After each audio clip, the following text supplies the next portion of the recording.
अस्सलाम वालेकुम students, this is Iftikhar Ahmad, your computer teacher.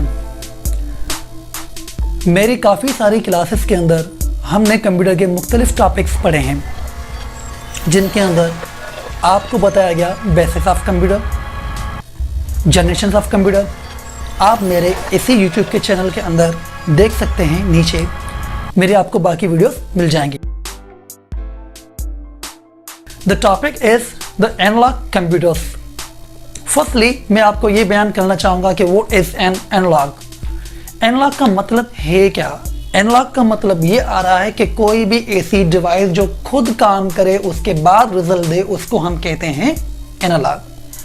अब फॉर एग्जांपल अगर हम ये इस मुद्दे पर बात करें कि एनालॉग खुद कैसे काम करे और उसको हम एनालॉग क्यों कहते हैं, जैसे कि अगर आप इस बात पर नज़र डालें कि हमारे पास घर में लगा हुआ एक फैन जो घूम रहा है और हवा दे रहा है, तो हमें वो हवा मिल रही है, तभी हमें रिजल्ट उसका मिल रहा है।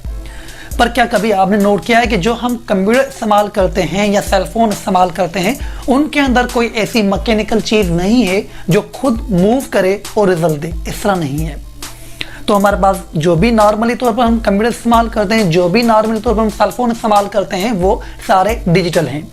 डिजिटल का मतलब आता है सर्किट की बुनियाद पर। उसी जगह पे एनालॉग का मतलब आता है कि जो खुद काम करे।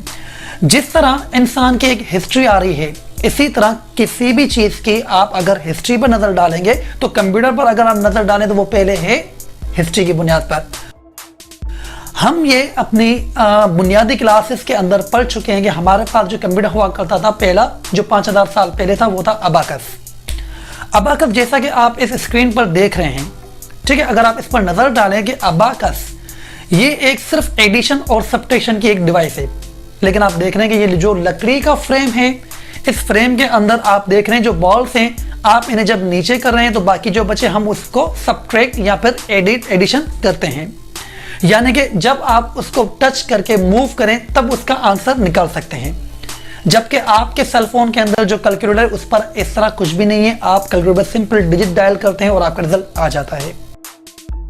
गियर की बुनियाद पर एनालॉग का स्टार्टअप हुआ और ये किस तरह काम करता था? ये जैसे ही मूव हुआ, इसने दूसरी स्लाइड को मूव किया। फॉर एग्जाम्पल अगर आप नजर डालें कि हम वॉच इस्तेमाल करते हैं, घड़ी, क्या आपने कभी ये नोट किया कि हमारे पास एक घड़ी ऐसी है जो डिजिटल यानी कि नंबर दिखाती है, हमारे पास दूसरी घड़ी ऐसी है जिस पे डायल होता है, जिस पर सेकंड जो है उसकी जो निब है वो मूव होती है तो वो मिनट का जो डायल है उसे फॉरवर्ड करती है, और जो मिनट मूव होते हैं तो फिर वो आर के डायल को मूव करती है। इसका मतलब ये हुआ अगर आप सेकंड को स्टॉप कर दें तो फिर मिनट का डायल मूव नहीं होगा।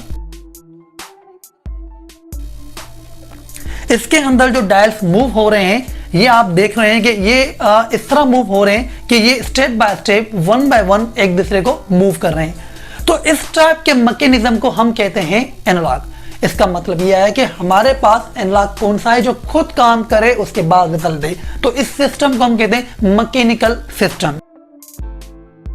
एंटिक काइथेरा, ये जो तस्वीर आप देख रहे हैं, ये तकरीबन 78 BC है, जिसे हम कह सकते हैं अबाउट 2100 साल पहले, जो किसी साइंटिस्ट ने बनाई थी। इसके अंदर 30 गेयर्स लगे हुए हैं।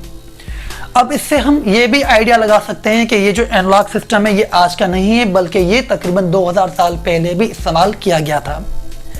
और आप ये समझ लें कि हमारे पास जो मैकेनिज्म सिस्टम है उसका एक एग्जांपल मैं आपको ये भी देना चाहूँगा। फॉर एग्जांपल आप इस बात पे नज़र डालें कि जो हम साइकिल यूज़ करते हैं उसमें जो चेन लगी हुई है, उसमें जो गियर्स लगे हुए हैं, जब हम उसको पेंडल प्रेस करते हैं तो वो क्या करता है, वो आपकी चेन को मूव करता है। और चेन किसको मूव करती है? वो करती है गियर को मूव। और जैसे ही गियर मूव हुआ तो आपका टायर जो है वो रोटेशन यानी कि रनिंग फॉर्म में आ जाता है। इसका मतलब क्या हुआ कि एक ऐसी सिंपल डिवाइस जिसे फोर्स दी गई, उसने खुद मूव किया तो आपका रिजल्ट आया, आपकी साइकिल आगे बढ़ने लग गई। तो ये एक मैकेनिज्म इस तरह का बनाया गया है जिसे हम कहते हैं एनालॉग, यानी कि जो खुद काम करे और रिजल्ट दे। इस टाइप की चीजों को हम कहते हैं एनालॉग। सबसे पहले हम ये आपको मैं बयान करना चाहूंगा कि हमारे पास एनालॉग और डिजिटल कंप्यूटर क्यों इस्तेमाल किए जाते हैं, कहाँ इस्तेमाल किए जाते हैं, इन दोनों के अंदर फर्क क्या आ रहा है। जैसे कि मैं आपको बता चुका हूं कि हमारे पास डिजिटल कंप्यूटर्स वो हैं जो सर्किट की बुनियाद पर हैं, जिनके अंदर आईसी, ट्रांजिस्टर, ये चीजें हैं। उनका रिजल्ट हमेशा फिक्स पॉइंट पर होता है, जबकि एनालॉग का नहीं। तो इसी बात से आप आइडिया लगा लें कि फॉर एग्जाम्पल हमें एक इंसान, अगर कोई डॉक्टर है, उसकी हार्ट बीट को मालूम करना चाहता है, तो क्या आपने कभी ये नोट किया है कि हार्ट बीट एक नहीं होती। जब हमारा बीपी लो तो हार्ट बीट स्लो रहती है, जब बीपी हाई तो हार्ट बीट फास्ट होती है। जब हम रनिंग करते हैं, जॉगिंग करते हैं, हार्ट बीट ज्यादा। तो इसका मतलब अगर हम हार्ट बीट को काउंट करना चाहें तो कैसे करें, क्योंकि उसका रिजल्ट तो एक्यूरेट है ही नहीं। उसी जगह पे आपके सेल फोन के अंदर मौजूद एक कैलकुलेटर, जब आप उस पर कैलकुलेशन करते हैं और आप एक वहां पर क्वेश्चन लिखते हैं, फॉर एग्जांपल 2 × 2, जिसका जवाब आ जाता है 4, और ये आप अपने कैलकुलेटर यानी कि एक डिजिटल डिवाइस से ये सवाल एक बार पूछें या 1,00,000 बार, उसका जवाब यही आएगा। लेकिन अगर आप इंसान की हार्ट बीट को मालूम करना चाहेंगे तो हो सकता है कि इस आधे घंटे में एक है तो अगले आधे घंटे में बाद हो।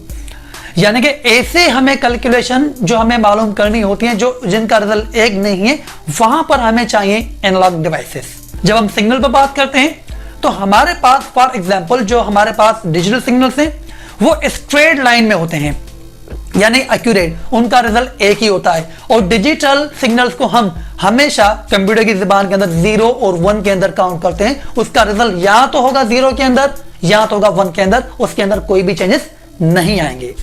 उसी जगह पर अगर हम एनालॉग के सिग्नल्स पे बात कर रहे हैं तो उसका जो रिजल्ट होता है वो कंटीन्यूअस फॉर्म के अंदर होता है। कंटीन्यूअस फॉर्म के अंदर क्यों होता है? क्योंकि वो है वेव के अंदर। आप अगर किसी हवा को कैलकुलेट करना चाहेंगे तो हवा को मीटर पर सेकंड, किलोमीटर पर सेकंड, माइल पर सेकंड, जैसे भी आप कैलकुलेट करना चाहेंगे। क्या आपने ये नोट नहीं किया कि फॉर एग्जांपल जब आप बाहर जाते हैं तो कभी हवा लगती है, कभी नहीं, कभी तेज, कभी ज्यादा। तो इसका मतलब हम अगर हवा की रफ्तार को काउंट करना चाहें तो हम नहीं कर सकते, और अगर वो करेंगे भी तो उसका रिजल्ट एक जैसा नहीं होगा, क्योंकि वो कभी कम कभी तेज। इसका मतलब ये है कि उसका रिजल्ट कंटीन्यूअस फॉर्म के अंदर है। उसी तरह अगर आप किसी इंसान से बात कर रहे हैं, आप कोई सॉन्ग्स गाने सुन रहे हैं या कोई मूवी देख रहे हैं, तो जब उसका आवाज आ रहा है तो उसमें भी अप डाउन है। तो आवाज की जो वेव्स होती हैं, जिन्हें हम साउंड वेव कहते हैं, वो भी अप एंड डाउन है, उनका रिजल्ट भी एक नहीं होता। तो इस वजह से ऐसी चीजों को कैलकुलेट करने के लिए हमें चाहिए एनालॉग कंप्यूटर्स। जब बारिश होती है, जब बारिश के पानी की मिकदार को काउंट किया जाता है, तो आप ये भी नोट करें कि उस बारिश की मिकदार भी एक जैसी नहीं होती। बारिश भी कभी तेज, कभी कम, और कभी उसकी बूंदें बहुत ही पतली होती है, कभी मोटी। इसका मतलब इसकी बारिश की जो अपना रिजल्ट है हम उसे भी एक्यूरेट काउंट नहीं कर सकते, और उसके रिजल्ट को काउंट करने के लिए हमें चाहिए बैरोमीटर, जो इस्तेमाल होता है पानी को कैलकुलेट करने के लिए। उम्मीद है आपको मेरी ये वीडियो पसंद आई होगी, जिसके अंदर आपने आज ये समझा कि हमारे पास डिजिटल या फिर एनालॉग डिवाइसेस कौन सी हैं और उनका काम क्या है। नेक्स्ट वीडियो आपके लिए किसी दूसरे टॉपिक पर। This is your computer teacher Iftikhar Ahmad. Allah Hafiz.